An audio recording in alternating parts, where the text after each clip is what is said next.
Boca en este día se encuentra en Juan capítulo 2 y vamos a leer los versículos 12 en adelante.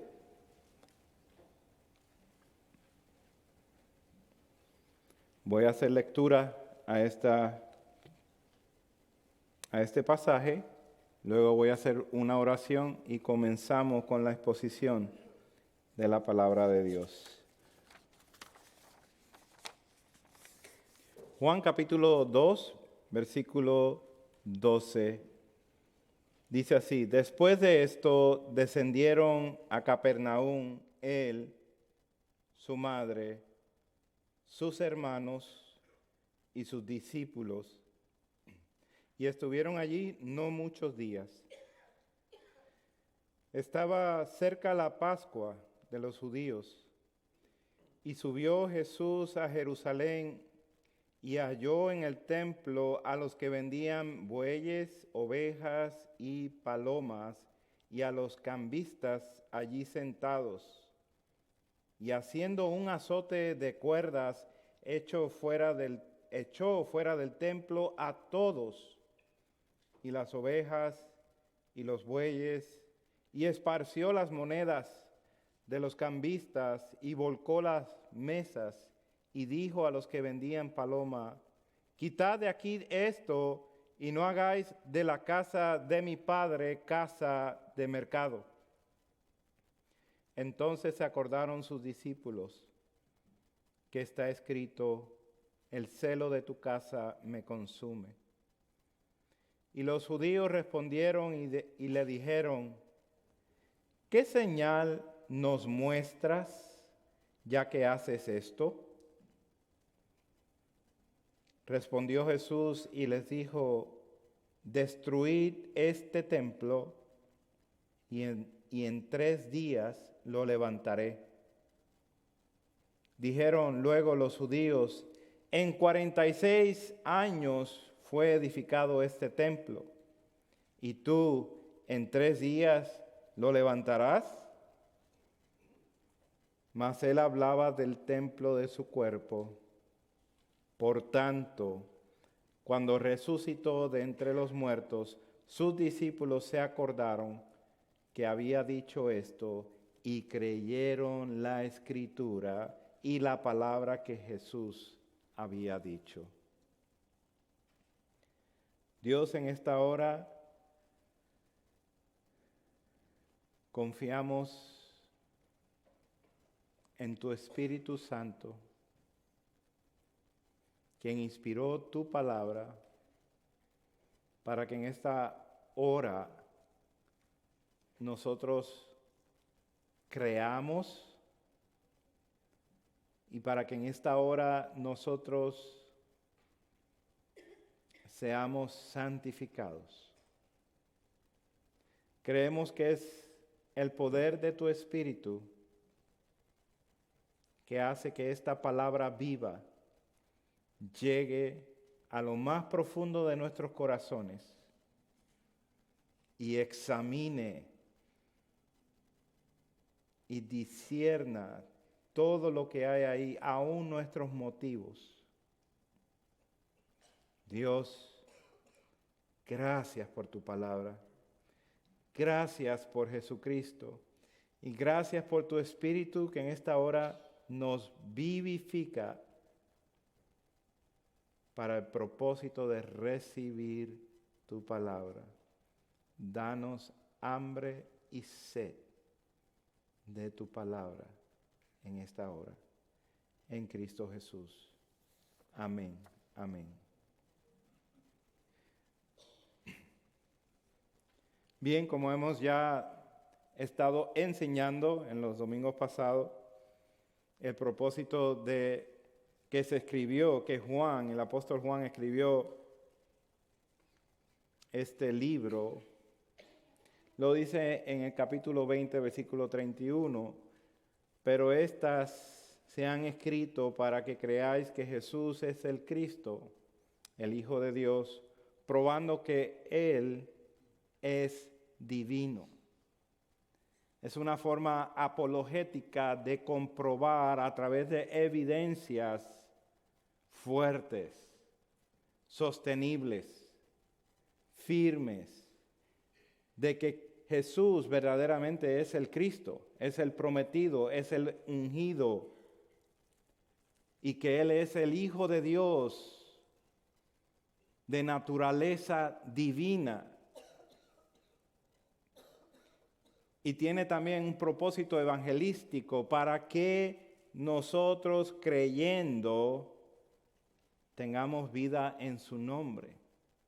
Ese es el propósito por el cual estamos estudiando este libro, para que nosotros podamos ser convencidos más y más de la veracidad de la palabra de Dios y poder creer que verdaderamente este personaje que se movió en la tierra hace 2000 años atrás, verdaderamente es el enviado de Dios, el prometido de Dios, que es igual a Dios en naturaleza y que es el único nombre que Dios ha dado a los hombres por el cual nosotros podemos ser salvos.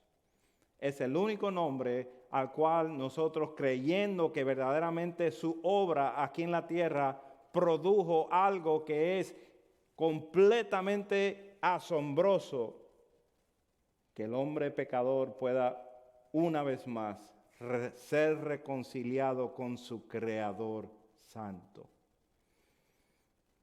El domingo pasado vimos el milagro en las bodas. Jesucristo convirtió el agua en vino. Y en este día vamos a ver el milagro en el templo. El milagro en el templo. Y hemos puesto como título a este mensaje, la más elevada autoridad. La más elevada autoridad. Hoy veremos cómo el Señor, quien tiene toda autoridad, toda potestad, todo poder, es el Señor de la salvación. Hoy vamos a ver cómo el Señor, que tiene toda autoridad, es también el Señor de la salvación. Así que vamos a ver el primer punto, en los versículos del 12 al 17. Voy a leer rápido estos versículos para tomar esta escena. Después de esto, descendieron a Capernaum él, su madre, sus hermanos y sus discípulos, y estuvieron allí no muchos días.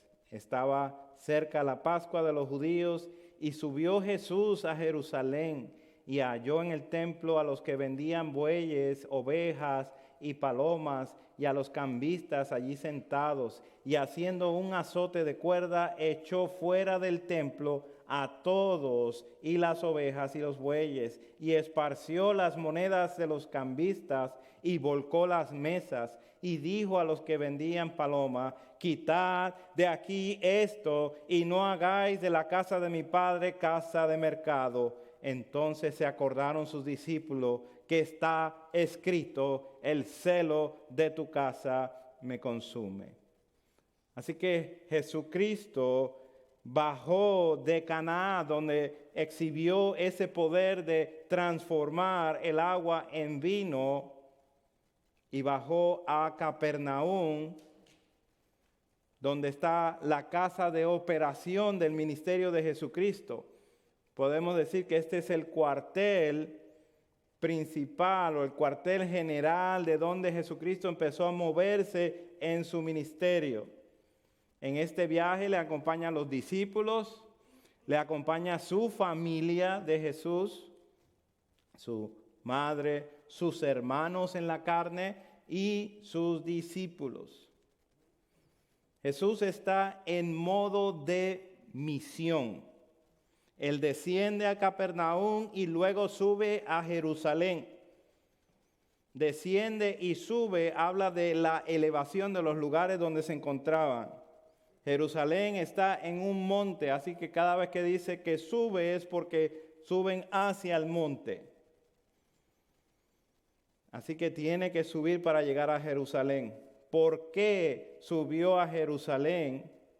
Versículo 13. Porque estaba cerca la Pascua de los judíos. La Pascua, lo hemos discutido en otras ocasiones, es la celebración que tienen los judíos para celebrar ese escape que tuvieron de la esclavitud en Egipto. Dios enviando su última plaga, la plaga que mataría a todos los primogénitos de la tierra,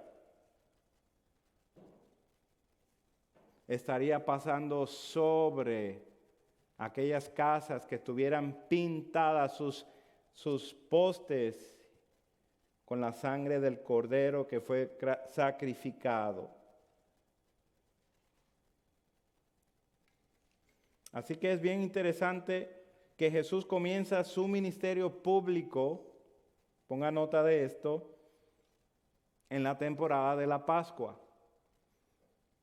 ¿Y cuándo termina su ministerio público? En la temporada de la Pascua. 3 años aproximadamente después, siendo Jesucristo el mismo propósito de la Pascua, el Cordero Pascual. Jesús no sube a Jerusalén, sino que va directo al templo. Ese es el propósito y esa es la misión. Jesús va hacia el templo. Así que en el versículo 14 vemos que allí halló en el templo a los que vendían bueyes, ovejas y palomas. Así que en esta escena estamos viendo que hay muchas personas ahí por el tema de la Pascua. Se estima que son miles y 10,000 de personas los que están en el templo cuando Jesús está operando este milagro. Venían miles de afuera para la Pascua y todo el mercado para hacer los sacrificios estaba dentro del templo. Con los cambistas que hacían dinero, extorsionando a las personas con porcentaje grandísimo para poder sacarle dinero a la gente, porque todo el mundo tenía que pagar con la misma moneda. Ahora imagínense la escena. Hay decenas de miles de personas con miles de animales caminando por diferentes secciones del templo. El templo es un edificio grandísimo, hay unos compartimientos abiertos y todo esto está pasando mientras Jesús está llegando a este lugar. Notemos que Jesús está aquí con sus discípulos, pero nadie conoce a Jesús, pues este es su principio del ministerio público. Su milagro en Caná con el vino no fue tan público, porque solo los sirvientes, los discípulos y alguna que otra persona más se enteraron que fue Jesucristo el que hizo el cambio de agua a vino. Así que en Caná él salió y prácticamente nadie se asombró de ese milagro tan maravilloso. Pero aquí, en este templo, en este lugar donde se encuentra Jesús, donde se encuentra todo este mercado dentro del templo, donde ya la gente está familiarizado que van a ir al templo y allá van a comprar su animalito para llevarlo al sacerdote para ser sacrificado. Y más o menos le calculan que le va a costar tanto dinero para poderlo hacer. En estas condiciones viene el primer milagro público a grande escala. Versículo 15. Haciendo un azote de cuerdas, y esto se refiere a nuestro Señor Jesucristo, Él solo, haciendo un azote de cuerdas, echó fuera del templo a todos, y las ovejas y los bueyes, y esparció las monedas de los cambistas y volcó las mesas. Jesús echó fuera del templo a todos.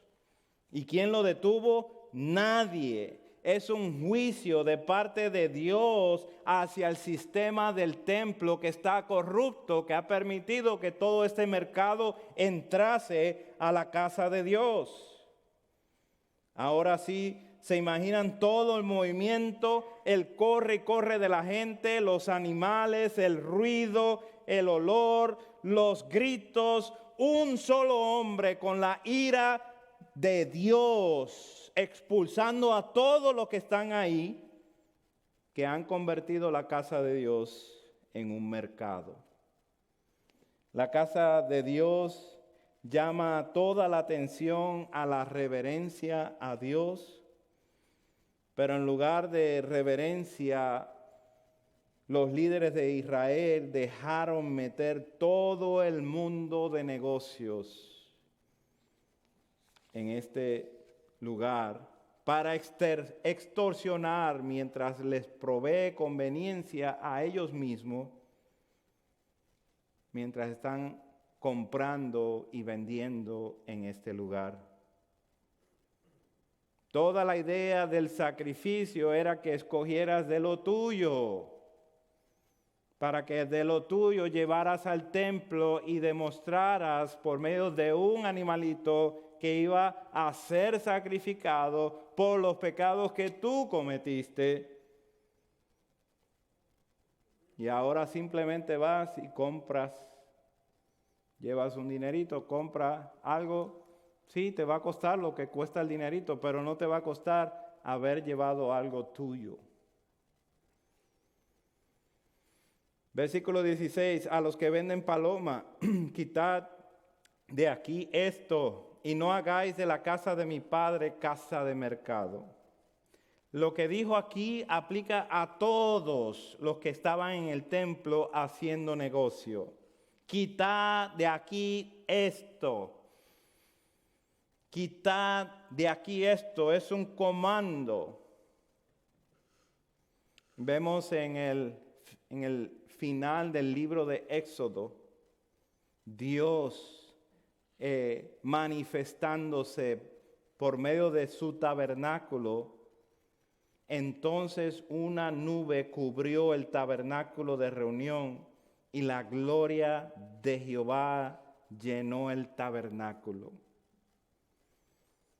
Eso era lo que tenía que ver allí, la gloria de Dios. Lo vemos otra vez en la dedicación del templo, cuando Salomón acababa de orar. Dice la palabra que descendió fuego de los cielos y consumió el holocausto y las víctimas, y la gloria de Jehová llenó la casa. ¿Qué es lo que debe de estar allí en la casa de Dios? ¿Acaso no es la gloria de Dios? Y todo aquello que honra a la gloria de Dios. Pues entonces quiten de aquí y no hagáis de la casa de mi padre casa de mercado. Es importante hacer esta aclaración. Jesús dice la casa de mi padre, haciendo una evidente distinción entre dos personas.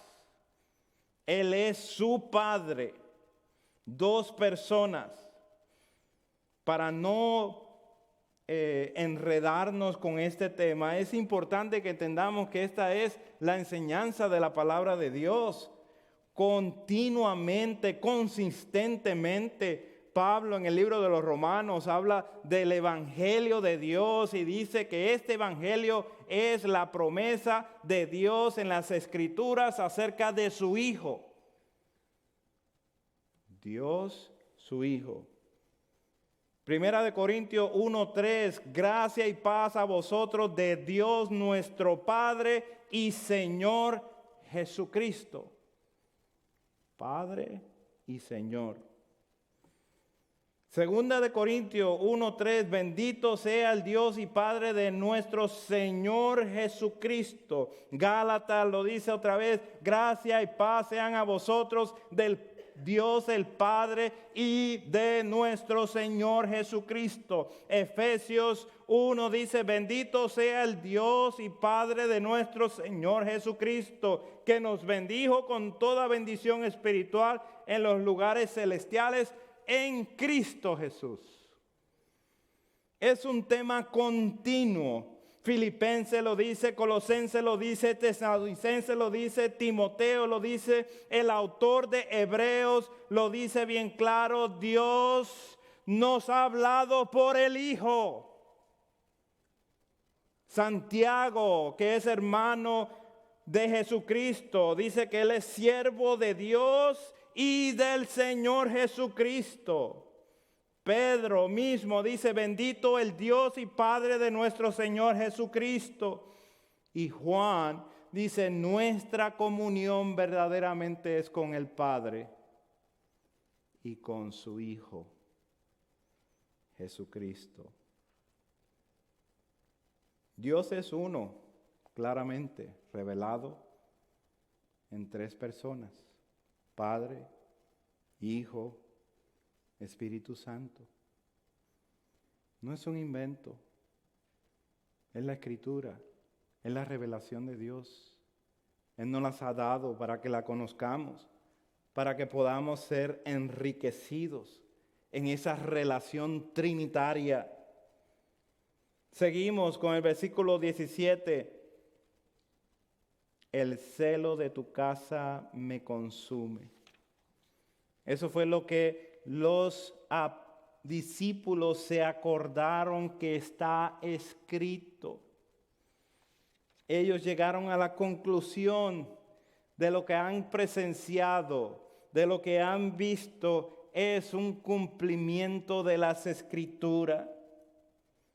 Su propósito último fue de agradar a Dios y cumplir a perfección su voluntad. Pero cuando observamos el insulto que está sucediendo aquí en el templo, el celo por la casa de su padre lo consumió. Los vituperios y los insultos de los que deshonran la casa de Dios cayeron sobre el Hijo de Dios.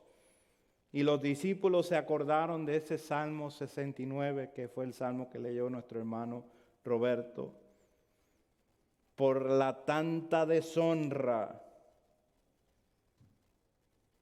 ¿acaso no sentimos ese dolor cuando la iglesia es deshonra delante de Dios? Y el celo de la casa de Dios le consume.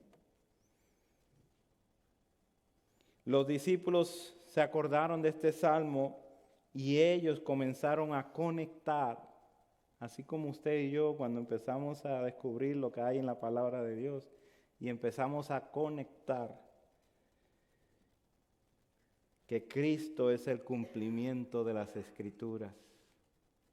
Y nos asombramos maravillosamente y llegamos a conclusiones que nos hacen postrarnos y adorarle, porque grande es su nombre. Nuestro lugar de reunión no es la casa de Dios. No es un templo, es un lugar de reunión. Aunque en este lugar sí se debe de guardar todo respeto cuando la congregación de los santos de Dios se reúnen para orar, para escuchar la palabra de Dios, para cantar, para participar de la cena del Señor y para escuchar su palabra predicada.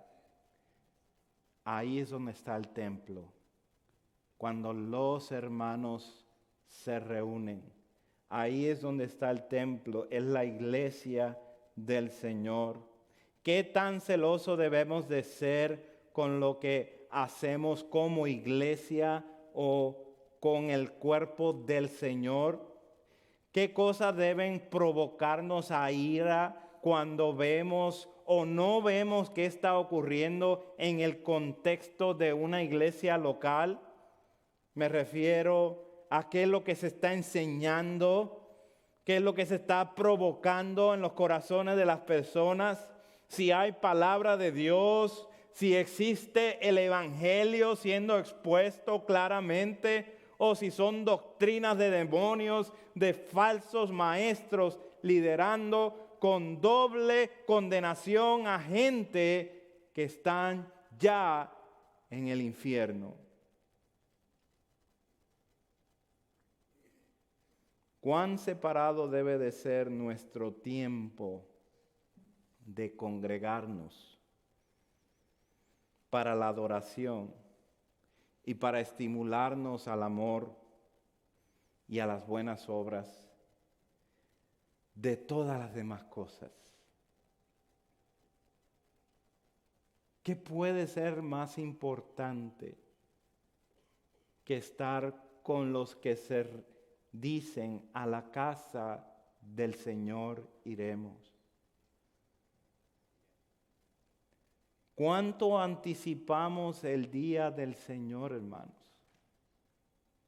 Usted viene a la iglesia el domingo, participa cuando estamos aquí juntos y a este día le declaramos el día del Señor. Pero existe un día del Señor que es el día cuando estaremos con Él para siempre. No habrá una semana entre medio, no habrán días de enfermedad, no habrán días de lágrimas entre medio. Va a ser el día del Señor para siempre. Oh, qué glorioso que Dios nos ha dado un previsto, un anticipo de venir a escucharle, de venir a conocerle, de venir a ser estimulado o producir estimulación en otros al amor y a las buenas obras, de ser purificados verdaderamente por la palabra de Dios. Oh, que Dios ponga este celo en cada uno de nosotros. Y en cada uno de nosotros esté cada día ardiendo más y más por la casa de Dios. Segundo punto, Jesús es la razón de la Escritura. Jesús es la razón de la Escritura. Mire lo que dice el versículo 18. Y los judíos respondieron y le dijeron: ¿qué señal nos muestras ya que haces esto? Los judíos respondieron estos son los líderes, las autoridades del momento, posiblemente la guardia del templo, escribas, sacerdotes, miembros del Sanedrín. Ellos piden ahora explicaciones a Jesús. ¿Por qué? Porque Jesús ha vaciado el templo. Recuerden que este es el tiempo de la Pascua, donde hay miles de personas y hay un negocio ahí tremendo. Jesús ha vaciado el templo. Noten que para ellos no fue suficiente que Jesús sacara todas estas personas y todos estos animales. No fue suficiente para ellos esa señal.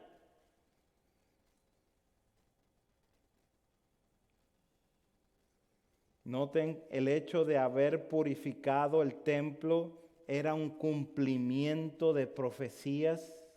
Una de ellas, los discípulos que apenas están comenzando, pudieron conectarlo con la profecía del Salmo 69. El celo de tu casa me consume. Y estas personas, líderes que se saben la Biblia hasta en ese momento, al revés, al derecho, no podían conectar nada. Van con Jesús a pedirle cuentas. ¿Quién eres tú? para venir aquí a hacer esto? ¿Quién eres tú? ¿Con qué autoridad vienes tú a este templo para hacer lo que acabas de hacer? El Señor del templo no les da una señal, ni siquiera los apunta hacia lo que estaba cumpliendo proféticamente, sino que el Señor del templo les hace una profecía que va a retumbar en las columnas del mismo templo. Destruir este templo y en 3 días lo levantaré. Versículo 19.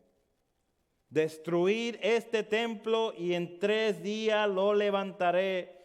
Es una profecía de su muerte y de su resurrección. Las palabras de Jesús hicieron eco en todo este gobierno, en el Sanedrín. Todavía cuando hicieron el juicio, 3 años después, cuando hacen el juicio, traen esta profecía distorsionada para decir que Jesús estaba tratando de destruir este templo hecho a mano. Eso lo encontramos en Marcos 14:58, que dice: nosotros le hemos oído decir, yo derribaré este templo hecho a mano, y en 3 días edificaré otro hecho sin mano.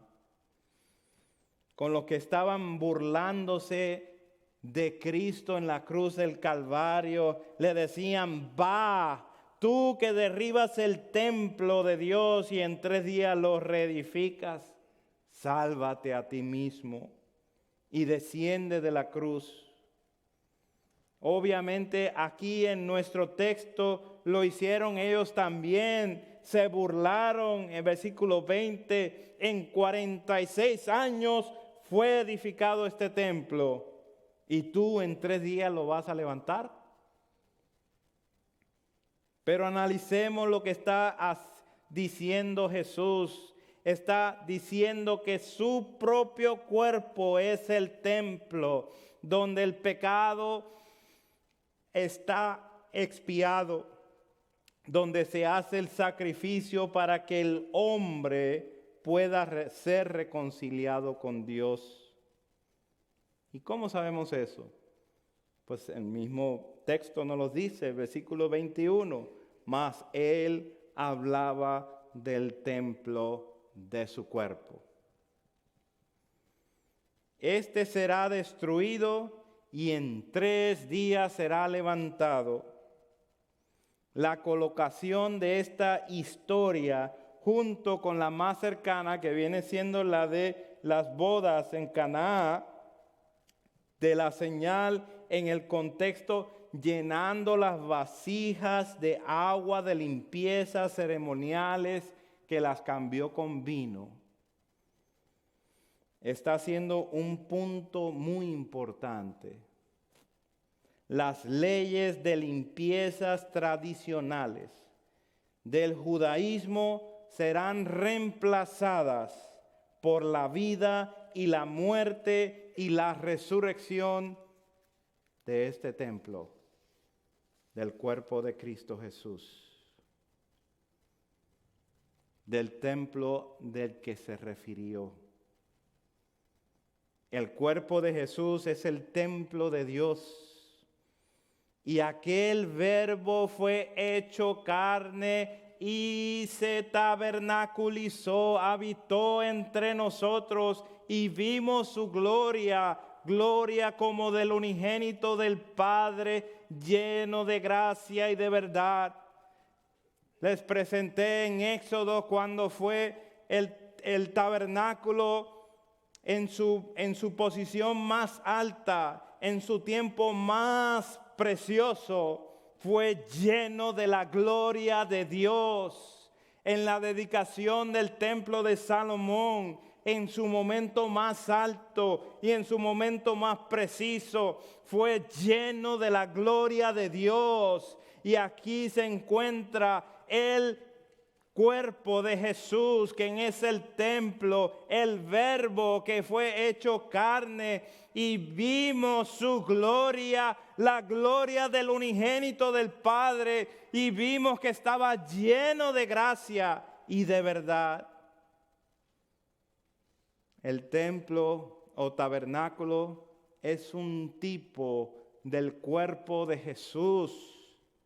Es un tipo, algo que apuntaba hacia el cuerpo de Cristo. Su cuerpo es la morada de Dios. La plenitud de Dios está en Jesucristo. Su cuerpo dará para comprar todo un pueblo. No quiero que se me pierdan. En el templo era donde se hacían los sacrificios por los pecados. Cristo, siendo el templo, va a dar su cuerpo para que por ese sacrificio sea remediado una vez y para siempre el tema del pecado. Su cuerpo dará para comprar todo un pueblo, para redimirlo de toda la iniquidad y purificar para sí mismo un pueblo propio, celoso de buenas obras. Dice Pablo en Tito capítulo 2. Ahora Él nos salvó no por obras de justicia que nosotros hubiéramos hecho, sino por su misericordia, por el lavamiento de la regeneración y por la renovación en el Espíritu Santo. Oh, qué gran consuelo, que nosotros no nos pertenecemos a nosotros mismos, sino a nuestro fiel Salvador, a Jesucristo, quien nos libró del poder de este mundo, del poder de condenación, del poder de Satanás, y ha sido satisfecho enteramente con la preciosa sangre del Cordero de Dios. Oh, qué gran consuelo que el rito de lavarse para el asunto de la purificación de las vasijas no será más, porque Cristo Jesús fue crucificado. El templo material, la Pascua, todo el sistema de sacerdocio y sacrificios dejaron de tener significado cuando Cristo murió. El velo se rasgó, incluso unos años después, el mismo templo del que ellos estaban hablando fue destruido. Pero el pueblo que Cristo compró, ahora como conciudadanos de los santos y miembros de la familia de Dios, para ser morada de Dios en el Espíritu, ¿no sabéis que sois templo de Dios y que el Espíritu de Dios mora en vosotros? Todo esto solo por gracia. Todo esto solo por la fe, todo esto solo por Cristo. Esto nos enseña solamente su palabra y con el propósito de que sea solo para la gloria de Dios. Todo esto es para sus propósitos. Versículo 22. Por tanto, cuando resucitó de entre los muertos, sus discípulos se acordaron que había dicho esto y creyeron la Escritura y la palabra que Jesús había dicho, haciendo la Escritura y lo que Jesús había dicho una sola cosa: la palabra de Dios. Este es el propósito del libro de Juan, que estas cosas se han escrito para que creáis que Jesús es el Cristo, el Hijo de Dios, y para que creyendo tengáis vida en su nombre. Claramente vemos el interés del autor de quienes creyeron son los discípulos.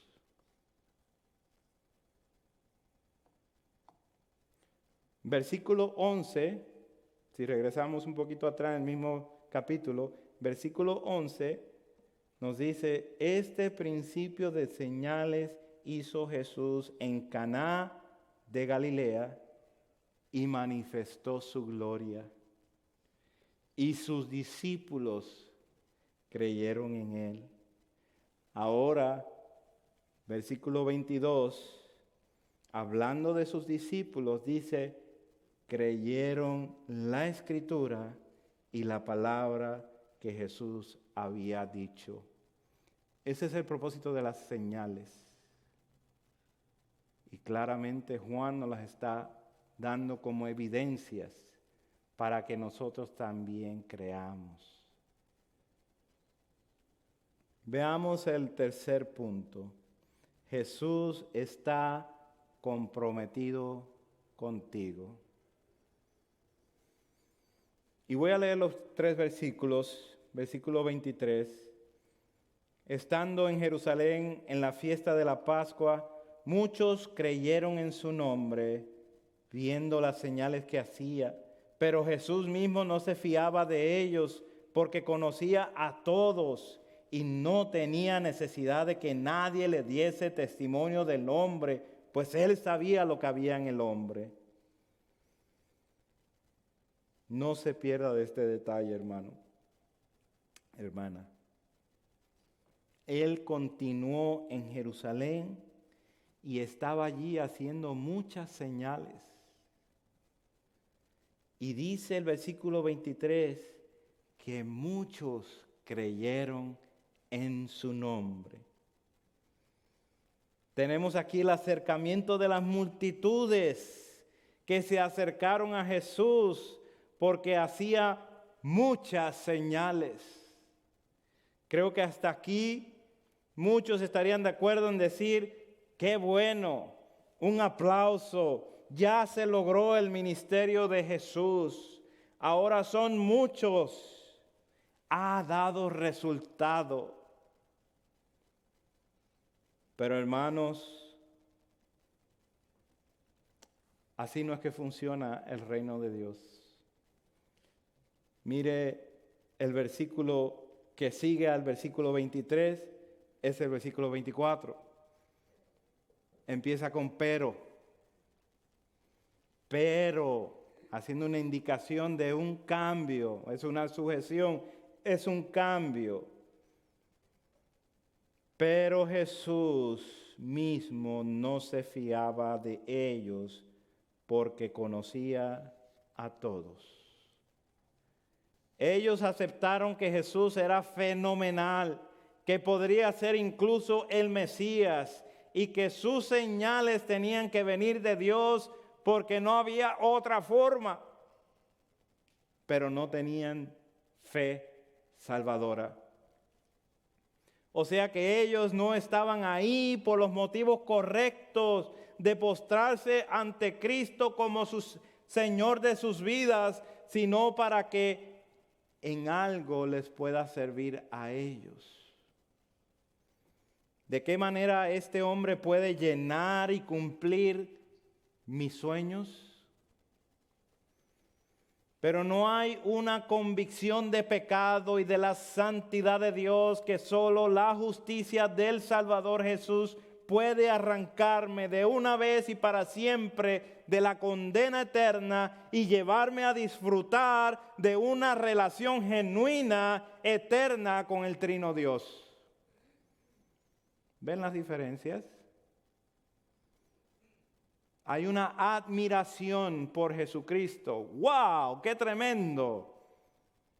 Pero no hay un reconocimiento de quién es Jesucristo.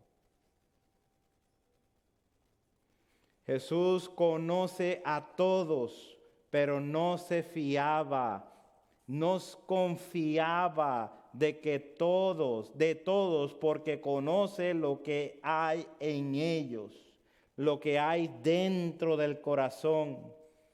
Versículo 25, y no tenía necesidad de que nadie le diese testimonio del hombre, pues él sabía lo que había en el hombre.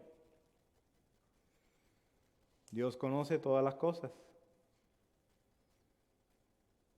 Y antes de que nosotros digamos la palabra, Él conoce nuestros razonamientos e incluso conoce nuestras intenciones. Hebreos capítulo 4, versículo 12, porque la palabra de Dios es viva y eficaz y es más cortante que toda espada de dos filos y penetra hasta partir el alma y el espíritu y las coyunturas y los tuétanos y discierne los pensamientos y las intenciones del corazón. Este pasaje es muy central en la aplicación de los admiradores de Cristo versus los genuinos seguidores de Cristo. Por aplicación, Jesús no está comprometido con los admiradores, pero por implicación Jesús está comprometido con sus seguidores y los va a llevar a la salvación. A todos los discípulos menos uno, porque era el hijo de perdición. Jesús mismo dice en Mateo 7, no todo el que me dice Señor, Señor, entrará en el reino de los cielos, sino el que hace la voluntad de mi Padre que está en los cielos. ¿Quién hace la voluntad del Padre? Sigue a Jesús. Sigue a Jesús. No puedes decir que tienes una relación con Dios y no estás siguiendo a Jesús. Se contradice. No puedes decir que tienes un amor maravilloso por Dios y sus cosas y no estás buscando que Cristo sea exaltado en todas las maneras que manejas tu vida. Todo esto porque Jesús está comprometido a llevarte a la salvación. Él está interesado en los suyos. Él está interesado en llevar a todos los que Él compró a la salvación. En conclusión, Jesús es la más elevada autoridad, confirmado y testificado por su misma palabra. Él es el único nombre dado bajo el cielo por el cual podemos ser salvos.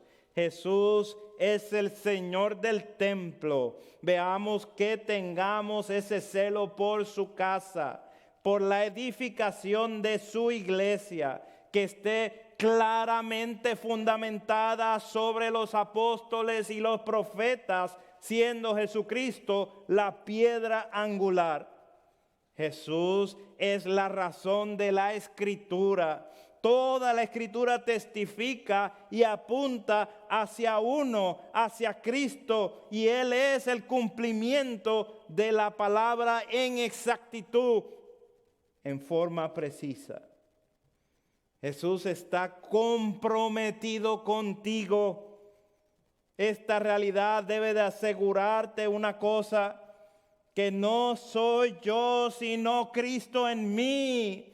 Si tengo gozo, si tengo esperanza, si tengo libertad, es porque Cristo verdaderamente ha prometido llevarme a la casa de su Padre, donde hay muchas moradas celestiales.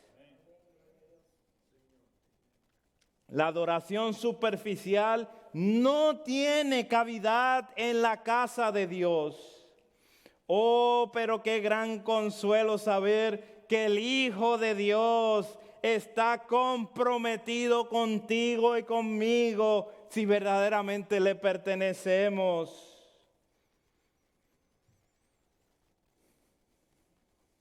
Para aquellos que todavía no están seguros si le pertenecen a Cristo. Hay 3 cosas que necesitas saber acerca de este consuelo, que se llama el Evangelio. 3 cosas que necesitas saber para poder vivir y morir felizmente. 3 cosas. Cuán grandes son tus pecados y tu miseria. ¿Ya has conocido que estás bajo condenación? Igual que nuestros padres y los padres de nuestros padres. Y llegamos hasta nuestros padres, Adán y Eva. Fuimos condenados,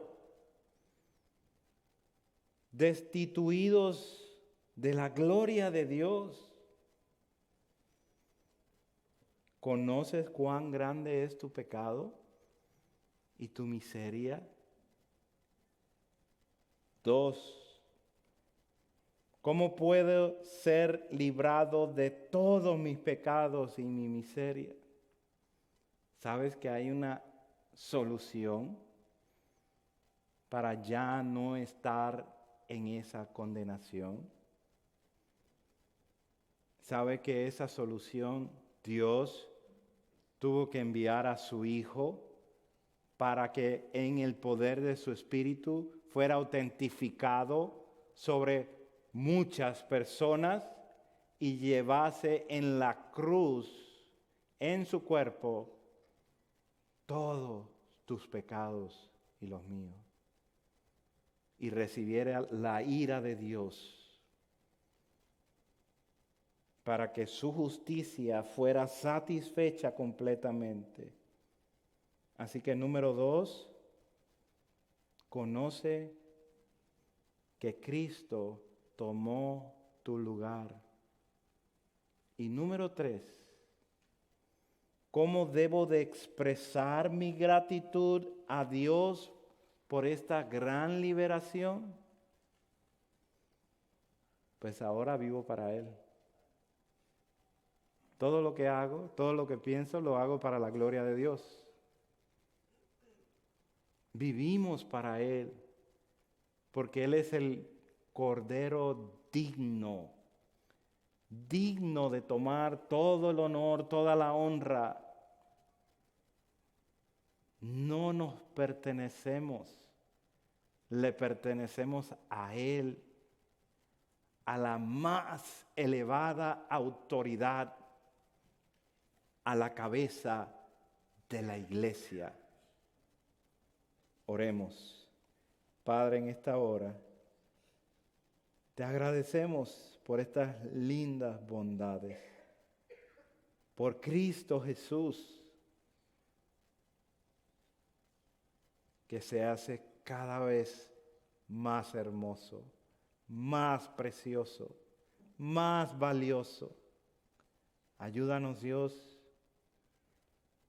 a estar convencido cada vez más que si estamos en Cristo es porque verdaderamente Cristo está comprometido con nosotros y que Él nos ha enviado a discipular a todas las naciones, a bautizarlas en el nombre del Padre y del Hijo y del Espíritu Santo, entendiendo y agradeciéndole que Él estará con nosotros todos los días hasta el fin. Qué glorioso eres, Dios. Maravilloso. Oramos en tu nombre. Amén, amén. Cantemos para la gloria de ese Cordero